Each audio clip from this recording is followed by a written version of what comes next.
No one say anything because I will literally cry.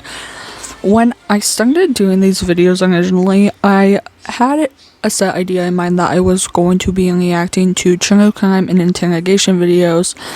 And as I posted more of these videos, my light kind of got dimmed, and people were leaving comments as not more so as suggestions, but they were just leaving comments to leave comments. And I took that into consideration, and then my light dimmed immensely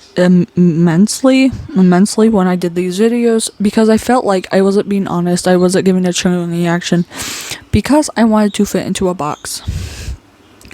I will not be doing that today, because no box is big enough to cage me. No, but on a real note, I cover a lot of true crime for the main reason one of my best pals cannot watch true crime and or interrogation videos without someone reacting to it. I did not know that was a thing until she brought this up. And now, going into this, I've been doing a lot of true crime related videos. But, fun fact about me, something that scares me a lot is like creepypasta, kind of like underground Reddit, unexplained things on the internet kind of get up. I went through today and I picked out some of my subscription ones that I've seen that I kind of want to look at. So I'm going to start scrolling down to where they're at, and then I'm going to pick one. There is a large part of them. The Dunk Lost Media, I love those, but they're so long. The chainmail chasing, that one sounded good. I did accidentally click on it and I saw a comment and I'm like, huh. And it's also 50 minutes. I don't know how long you guys want these videos to be, but I've done a plethora of times, so I think I'm either going to I do think the What is LOCAL58 by Nexpo sounds really good, as well as the Strange Sounds from 96.7. So I'm probably going to do the last one, but I will not be watching the Strange Sounds without you guys. So I hope we enjoy this content. I think if we do enjoy this content, I'm going to be switching back and forth. With that being said, let me load it up. There wasn't even an ad on this one, so that's a treat.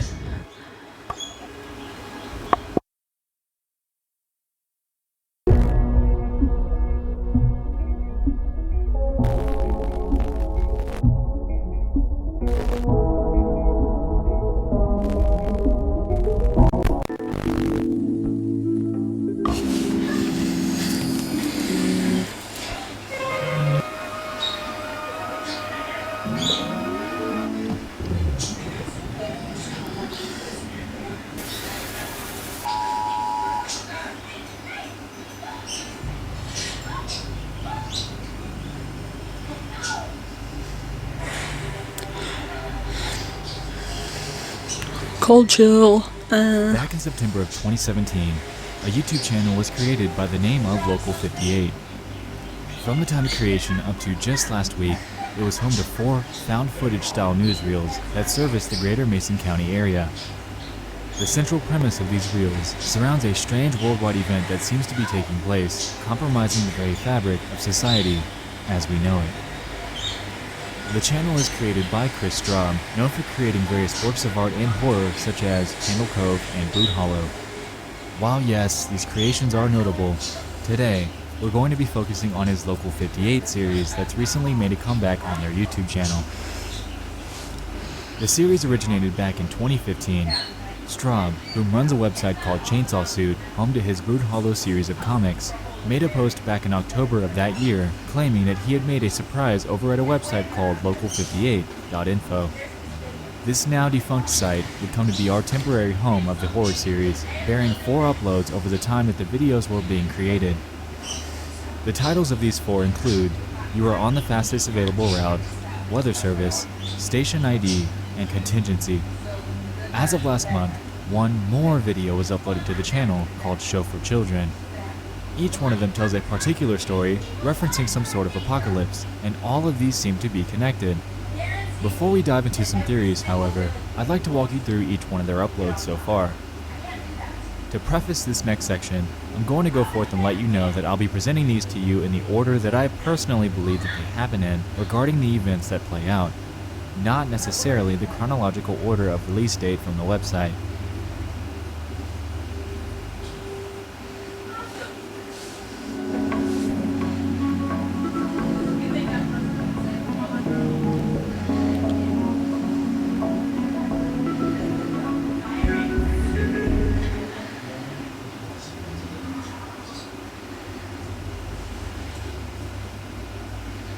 Contingency is one of two foreshadowing episodes that I believe happens at the beginning of the series for a multitude of reasons.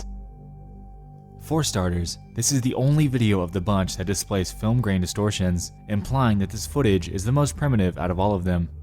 Also, you'll soon come to realize that the design for the LOCAL58 brand will change over time. What we have in this case appears to be an older styling. In this video, we're shown an upcoming schedule that displays the conclusion of our I'm not trying to look disinterested. I'm applying back to my astronomy teaching's feedback on my post, but she was like, any reason you prefer home to outside world? Babe. A plot twist, I have PTSD. I'm not gonna say that because she got my disability letter of accommodation, so she knows something's there, and the disability is the PTSD. So I'm gonna email her reply back to this feedback as fast as I can, but in the time being, I'm not being insensitive and disinterested. I'm just emailing and applying. I don't know, okay? Podcast day. Afterwards, a message is shown to have a great night before a contingency message is displayed on screen.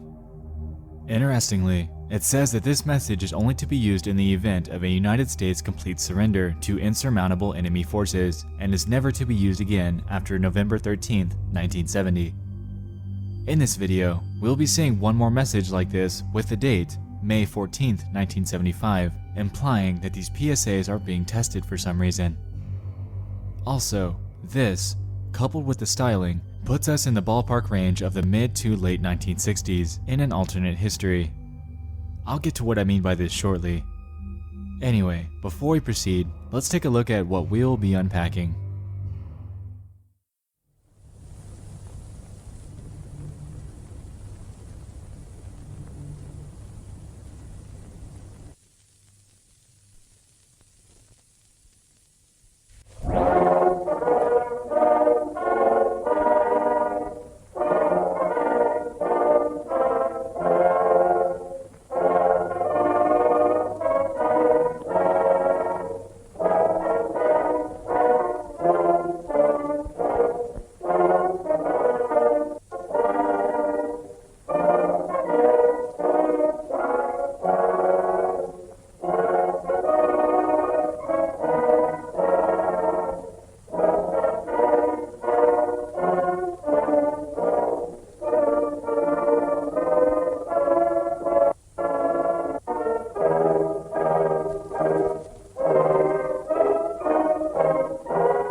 Now, the most disturbing part of this segment is the irony surrounding it.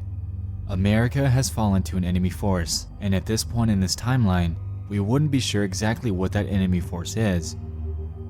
Even in defeat, we claim victory, is something that just about nobody in any country would want to hear.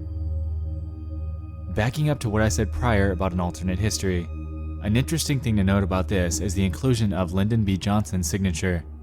This contingency PSA is set to expire on November 13th, 1970. However, Johnson's presidency concluded on January 20th, 1969. Either this is taking place in an alternate history where Johnson actually did become president for a second term, Or this hoax is actually airing before Johnson had announced his unwillingness to run for re-election. Just a little something that I thought was interesting. Anyway, this contingency message gets much, much deeper than this.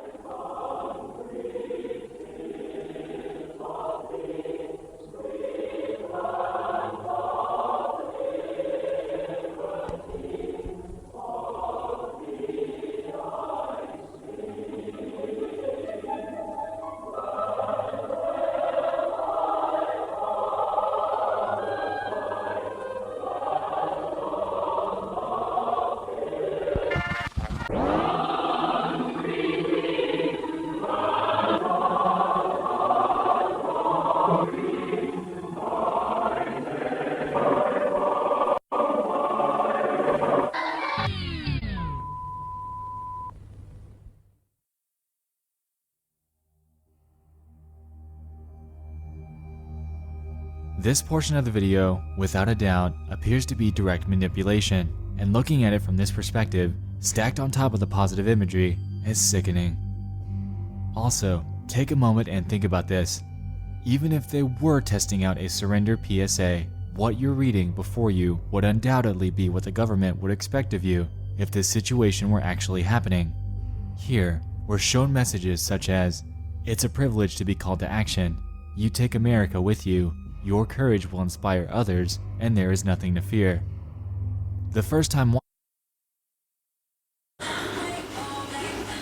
I literally looked up on my screen and I had that one about placing the gun in the roof of your mouth, and I was like, what did he say?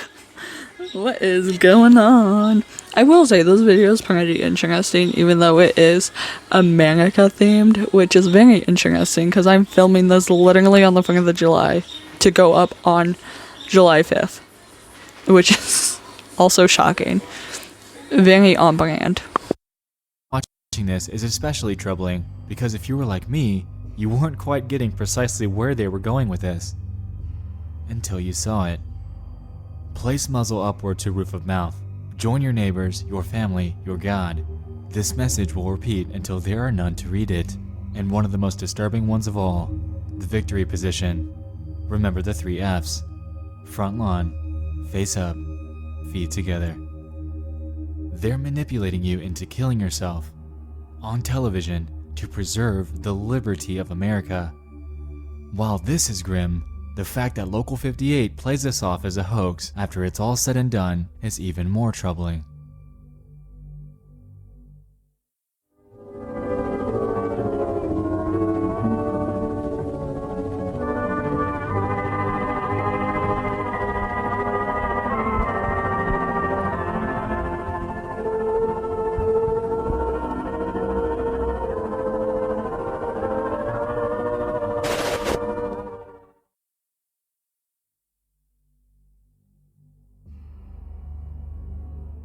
Aside from the storyline, if anything, this episode really makes you think. Imagine if something like this were actually broadcast in real life. How many people do you think would have been convinced and manipulated into directly killing themselves through it? Okay. Like, on a real note, who is laying down to commit suicide in the name of America? It can't be me. Wouldn't it be me? My ring light sign. Love that. Government PSA that they thought was real, especially during this time in history. Back then, you wouldn't have the privilege of whipping out your smartphone to fact check this. Instead, this is definitely something that would be believable, especially if you were to see this alone at 3 a.m. The way that this episode can be spun into a real-life interpretation, especially taking place during the time period of the Cold War, makes this video beautiful. It's dark, it's disturbing, and it 100% kicks this story off remarkably.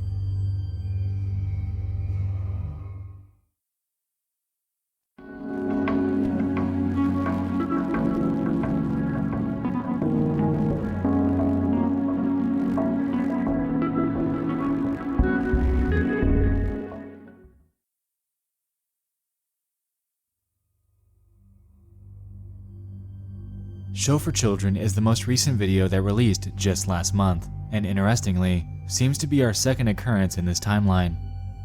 My reasoning for placing it here is due to the fact that this seems to, instead of film grain, have VHS distortions, and also is the only episode with absolutely no broadcast interruptions or direct signs of apocalypse. This, coupled with the style of the Local 58 brand and the cartoon, sets us forward about 2 to 3 decades, still preceding the events that would happen in the later videos.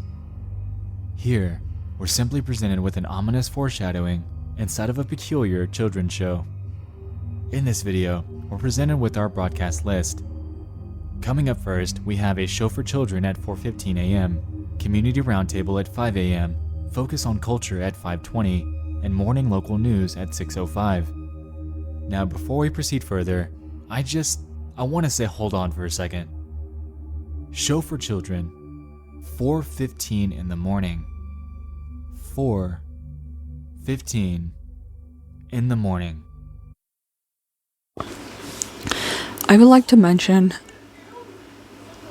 we as a society have seen so many hoax in like news, broadcasts, whatever, that like the idea of like, first off, I think this channel and this playlist from the Local 58, amazingly done, but when you're considering it, like seeing all the hoax that have been presented on like news channels, this kind of gives off the spin from sensationalism. Also, I didn't even notice it was like 4:15 a.m., 5 a.m. until Nexpo pointed that one out. So glad someone was paying attention, because it wasn't me.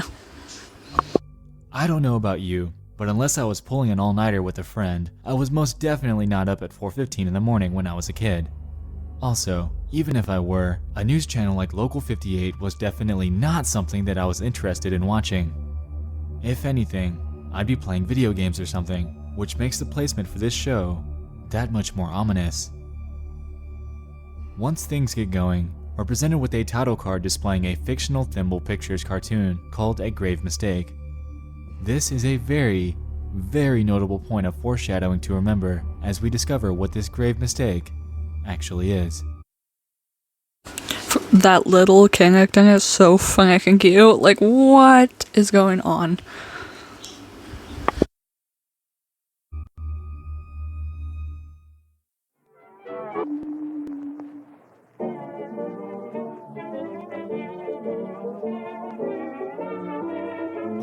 I kind of hate the moon. Like, look how he's just, oh, ooh.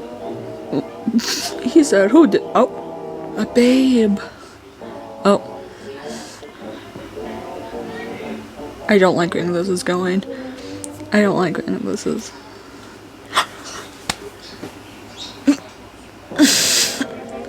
Jump scaring motherfucking chung egg. What? The moon. He is so creepy.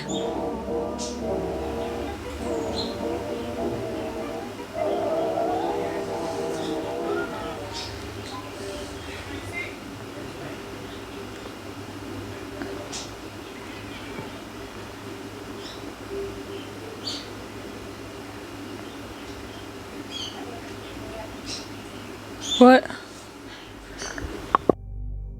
So what we have here is a very dark cartoon about an innocent skeleton walking through a graveyard. Eerily, the moon is staring at him with a creepy smile, almost as if it's awaiting the moment that the skeleton looks at it. As the skeleton walks through, he encounters various other people and their apparitions from when they were alive. After looking down into their graves though, we're presented with disturbingly designed depictions of these characters at their demise. After seeing the two others, our main character then ventures to a third open grave, where he realizes that it's an empty chasm. After venturing down into it, we can see him as he regrettably walks aimlessly, before laying down, face up, in what appears to be exhaustion. Interestingly, the end bit is when this entire episode begins to make sense.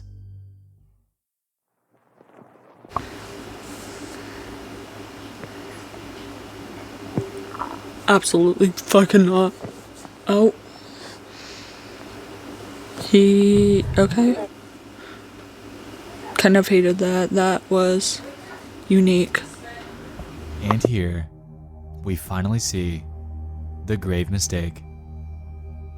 So, the moon is what seems to be killing these people, and strangely, this is playing on a children's show at 4:15 a.m. as scheduled, uninterrupted programming. Interesting. Let's press on.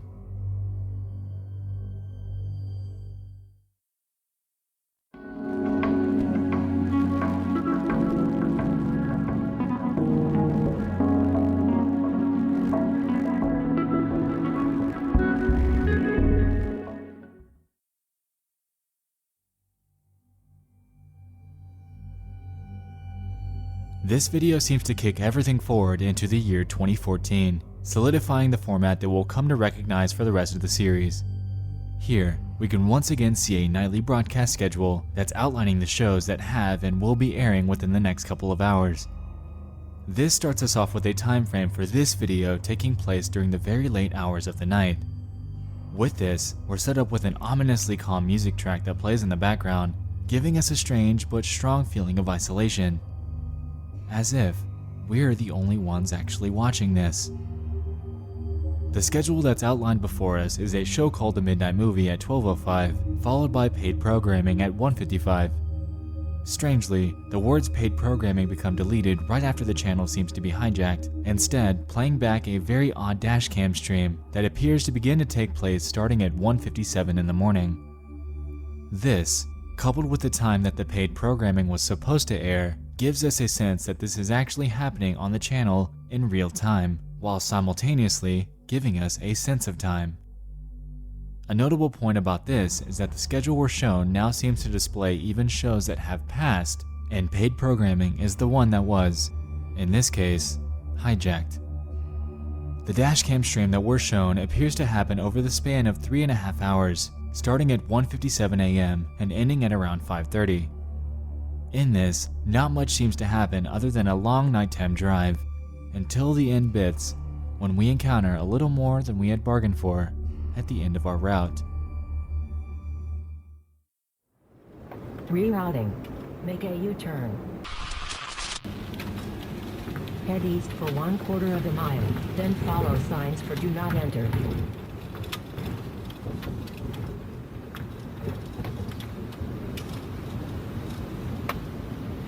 Continue on unnamed road. Then, in 300 feet, turn off your headlights.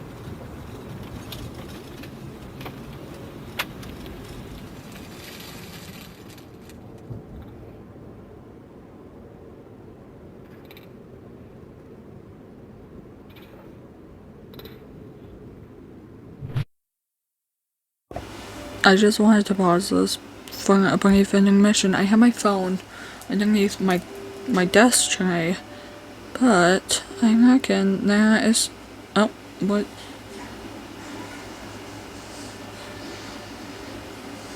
Yeah. Now what is that? I don't know if you could see that. It's a NASA sticker. Someone stuck under my desk. Hate that. Because I didn't know that was there and kind of scared me. Jump scaring triggering. Rerouting. Make a U-turn. Your destination is behind you. Why are we going so fucking fast? Your destination will be on in 300 feet. Your destination in 250 feet. Rerouting. Your destination will be in 50 feet. I wish he would just stop talking. Because I don't like that. Oh. That was not Live, Laugh, Love. Oh! What?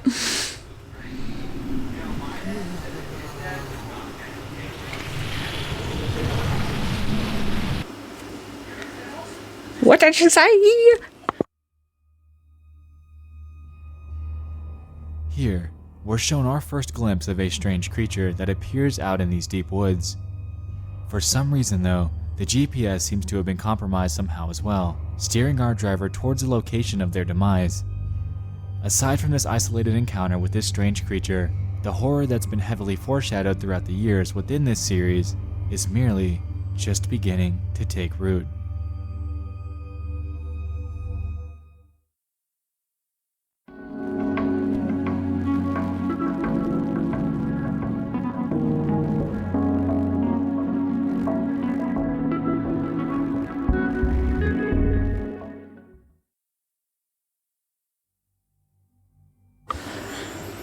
But when Hastings talking again, did you see that last screen? It said, it was like the live 58 WCLV, tonight. It said tonight, but if you look at the time, it says 4 a.m. So that would be this morning. I don't know if that was on purpose and if I'm just crazy, but I noticed it. The dashcam footage from the previous video takes place in November of 2014. Jumping forward an undisclosed amount of time, we're greeted with yet another broadcast interruption that seems to be even stranger than before. In weather service, we're shown a schedule that has public eye at 12:15 a.m., paid programming at 1 a.m., city council minutes at 1:30, and focus on faith at 2. Right after this, we're greeted with yet another broadcast interruption. An interesting thing to notice here is that this happens while paid programming is once again displayed on screen.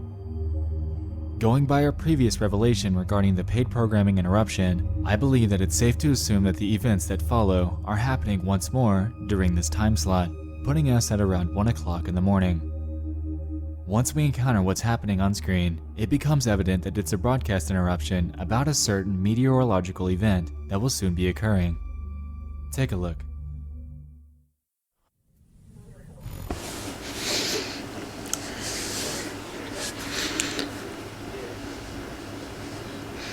Okay, we got a little weather warning. Citizens are advised not to observe this event with the naked eye.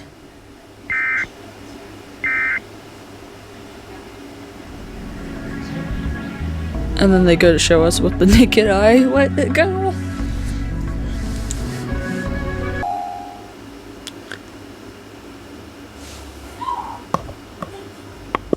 By this point, we're shown quite a bit of convoluted footage that would undoubtedly freak out whoever is watching this in real time.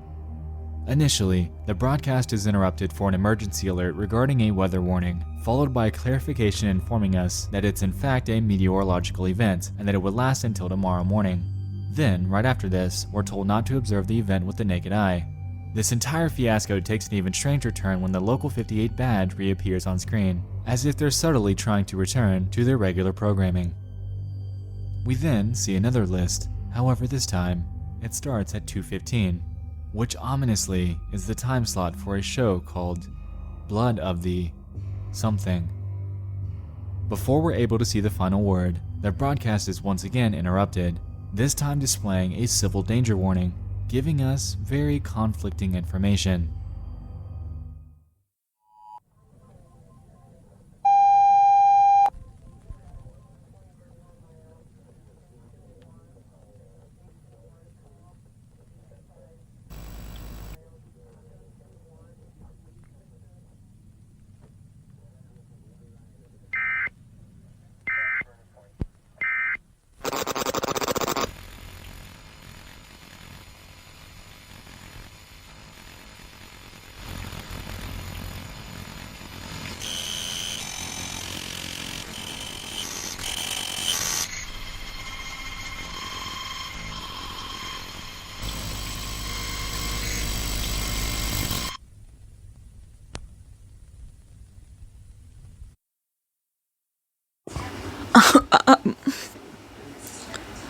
That was a whole lot to take in.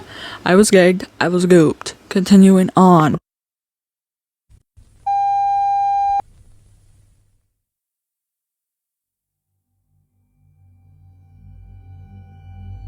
At this point, it appears that Local 58 is struggling to contain an emergency alert that's undoubtedly hijacked.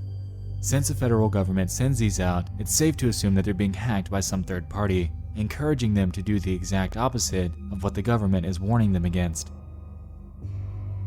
Apparently, This event seems to involve the moon. Whether this is actually the moon that they're referring to or some other, similar circular object in the night sky is something that we'll get to shortly. Are the supposed moon, the strange creature, and the third party that's encouraging us to look at it connected? It definitely seems so. Also, the camera footage of the moon entering the frame seems to be coupled with audio of a crowd of people screaming. Very notable point to remember. Before we wrap up this episode, I'd like you to take a look at the ending really fast.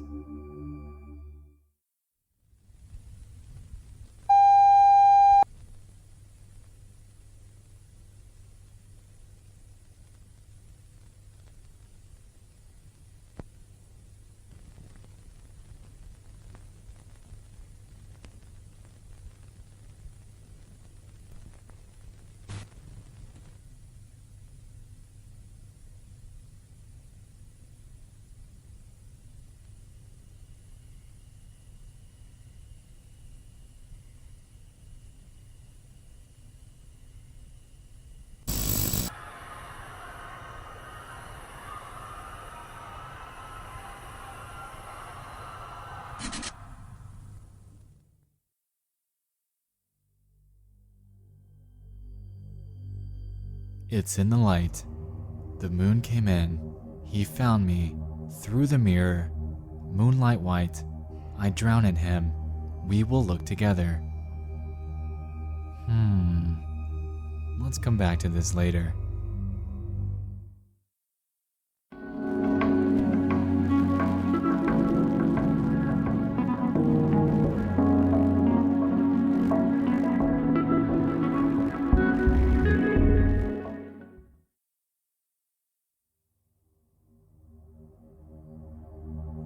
To me, Station ID appears to take place immediately after weather service. In fact, I'm almost certain that it's a direct sequel to the events that took place prior, displaying various cryptic messages that seem to be from Local 58 themselves. While it appears that their broadcast is being compromised, we see text on screen informing us to look away, that this does not matter, and that there are other receivers, followed by the message, safety in numbers. This seems to strongly imply that Local 58 is trying to inform people that something is seriously wrong. The state of broadcast media as we know it is being hijacked, and to seek safety in numbers by looking away and turning off media. This heavily implies that at this point, the world is in a state of panic. But why? To recap, we have our first occurrence during the Cold War that displays a hoax about killing yourself en masse to preserve the liberty of a fallen America. Literally so Years later, crazy. we have a show for children that happens at the late hour of 4:15 in the morning. Hated that moon In so this, much. we see an ominous moon that seems to be awaiting the moment that the main character looks at it. Hated when that. he does, he dies. Decades after this, we have our first strange broadcast interruption that displays a long nighttime drive before an encounter with a strange creature that seems to kill them. What follows is a conflicting broadcast warning, informing us for and against looking up at the moon as it's a civil danger, and at the end of said episode, we have a narrative that claims, it's in the light, the moon came in, he found me, through the mirror, moonlight white, I drown in him, and we will look together. And lastly, we're presented with a message that reads, look away, this does not matter, and safety in numbers. I think, with all of this, there's one glaringly large storyline to run with regarding The this moon series. is gonna eat people. No, just kidding. What? What? I have a firm belief that Local 58 is a long-term, found footage compilation of events that have occurred on the channel during a hypothetical alien invasion. So, What? we have Local 58. This seems to be an ordinary local news channel that broadcasts typical public channel media. Throughout the years of its existence, various different forms of media have been broadcast at wildly different times. That makes to sense foreshadow about the events that will moon. lead to the demise of the world as shown in Contingency and Show for Children. During the invasion, however, this particular channel, and possibly others, are being hijacked and overrun by these creatures that are shown in the video you are on the fastest available route. With this, they're informing people to do the exact opposite of the government-mandated civil danger alerts. I believe that the supposed moon that's referenced actually isn't the moon at all, but the light from a UFO that's either converting people into these monsters, capturing them, or killing them outright. This meteorological event is nothing less than a slow but steady alien takeover, and the video, "You are on the fastest available route," seems to be the very beginning of the actual invasion taking place, setting us up with a face of the creatures behind this phenomenon.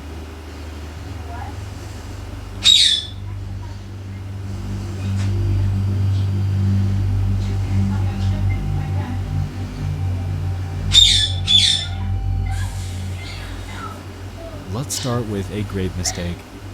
This entire cartoon from start to finish is a one-to-one reference to everything that would come to happen in real life in the later videos. We have our character going about their day as normal, encountering their friends that have died by looking up at the supposed moon before dying in the same manner themselves. Afterwards, we even have a strikingly similar shot of the moon as it's panning into the frame. Now consider this. There's just no way that Local 58 is not involved here. With this, it seems to me that what if they've allowed these supposed hijacks to take place?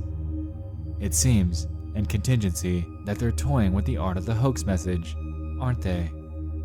In fact, what if there never really was any invasion to begin with? What if the entire series of interruptions, from start to finish, were all intended to instill fear in people, fueling a wildfire of conspiracies about an imminent alien invasion that was never actually happening? It just seems too planned for me. Accidentally showing a false contingency message, followed by showcasing a cartoon about a very specific type of death, then interruptions depicting a real-life event of oddly similar proportions, just makes it seem like it was all intentionally done by Local 58, and that they are indeed complicit in this. The question I have though, and one that will hopefully be solved in newer uploads, is why?